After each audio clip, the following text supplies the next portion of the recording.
So we've got an access port here for the barbecue point.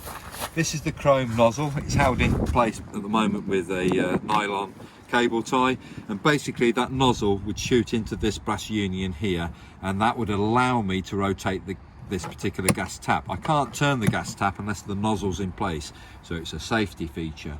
And that's what that's for. It's for a gas barbecue use on the outside of the vehicle, and that's what that's designed for. This flap just slides back down, and then we've got another one to the side of it, which is the mains point, external 230 socket, standard socket. It's got a little flap that goes over the top, and then that slides back down again. While I'm also on the outside, I'll just quickly, although I wasn't going to do it, I'm just going to do it now, is demonstrate the external awning light. It says here, there it is there.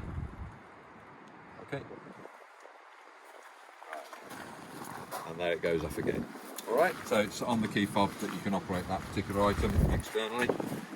Coming into the gas locker, Coachman are a little bit different from everybody else. They have a dedicated small gas locker on the side of the vehicle. So all that we've got to do in here is turn the gas supply on, which is this valve here. It does come with one single hose tail going onto the cylinder. This is a quick release system, so this is something you can actually rotate by hand to seal, but you may have a different variant going through the system. We don't have crash sensors on this particular model, so that's something that can feature on other brands within the marketplace, but this is a standard pigtail. Right, so moving on from there. So on the other side of the vehicle, we've got a similar size locker to the gas compartment we've got on the near side. This is obviously on the off side now. It's a double lock position, so you do have to operate the key in two different locations to get that locker to open up. But that is completely blank for the end user to use for what they require, where it's external water pipes, waste pipes, things like that. Toilet chemicals can all be stored in there, but that's down to the end user to decide what they wish to use.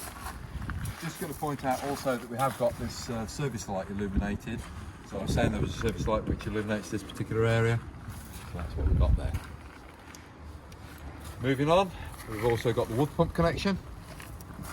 Again, the flap lifts up slightly, and to remove this water pipe connection, you pull in that block out there. When you want to put the water system in, push it into like so, put the flap down, that locks that particular pipe in place.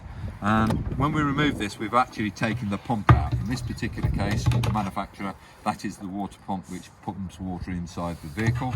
Because it's the pump there, it tends to sink to the bottom of the barrel. If it was a pickup pipe, the pickup pipes tend to go like that if you're not careful, but the pump being a heavy item sinks it to the bottom naturally. So quite nice on that. And just push that flap back down like so. So this item is standard with the Caravan.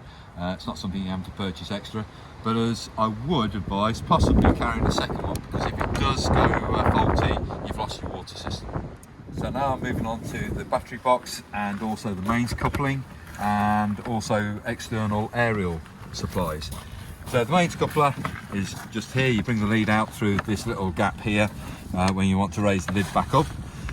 Don't remove that if it's live. You must disconnect from the sight post first if you are going to remove this out of here. And obviously when you're coupling up, you need to make sure you couple up to the Caravan, then the sight post. Not the other way around, because you've got a live lead in your hand, so just be aware of that, or potentially a live lead in your hand. When you want to remove it, just lift the flap off the socket and pull that directly straight down like so, and that's removed. And then when you come to put it back in place, make sure that this shoulder hits this part, this shoulder here, so that you know that it's fully engaged like so. If it's left a little bit ajar like so, there's a possibility that that could be arcing across in there, and that plug can then weld itself to the socket. So just be aware that you don't want to have it slightly ajar, you want to have it completely solidly located. I've also mentioned about aerial points, external aerial points on the Caravan. This is for outside use, and that's the satellite use. So if you have got a separate satellite dish, that's where you put the connection onto, the F connector. And if it's an outside external aerial source being provided by the site company, then that's where you connect your aerial into. This is where your battery would go, and you have got some bolt-on terminals, the red one being for the positive and the black one being for the negative terminal. And just as a word of warning, please, when this strap is in use, make sure it comes in the front edge, both straps, i.e. 1, 2, come in front of the battery. Don't put the back one so it goes behind the battery, so they're separated like so, because what can happen is it travels. So that battery can move inside the locker. If both straps are across the front of it, that battery can't move. So just a top tip there. Lock the battery box up, turn the key through 180 degrees. Thank you. So on the Thetford toilet, externally, we've got a filler cap area here, so a key goes into it.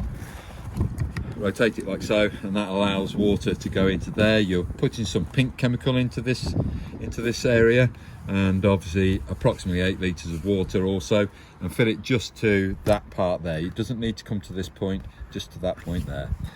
Don't overfill it, in other words. Rotate that, and that's locked in place. To gain access to the cassette, if I've done this, I have, yeah, press both buttons in and load the door. This is now the cassette area. You raise or pull the flap out the cassette out by raising that little tag there. So once that's raised, you've got the clearance, and you can pull the cassette then back out.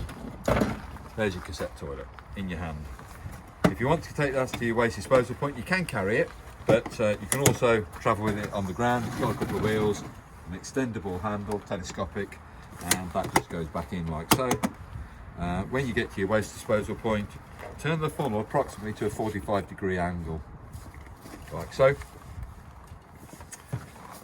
Remove the end cap on the funnel, press that button in like so, and then as you just spin, all you're doing is rotating your arms basically. This becomes the bottom point when you do so, i.e. there. So I'm now emptying the chemical out of the cassette itself and any ablutions that may be there, along with the toilet paper, and you can put the cap back in place if you wish to. That cap is a measuring jug as well. So just inside there you can probably see you've got different segments which allow you to put different concentrations of chemical into the holding tank. And again, that concentration does vary from manufacturer to manufacturer, so just be aware of that, put the appropriate solution in. Excuse me. When you're at your waste disposal point, sometimes there's a hose pipe which will allow you to swill just the contents inside that cassette area, just to give it a nice clean rinse out.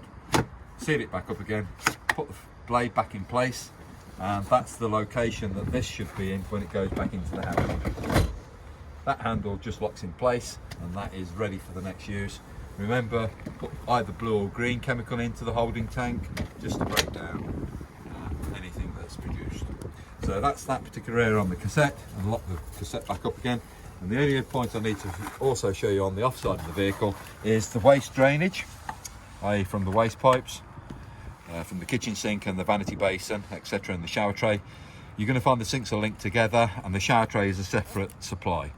All right, so you don't have all three linked together. There's going to be 2 waste outlets, one from the kitchen sink and vanity basin, I'll call it that one, and that one's going to be from the shower tray.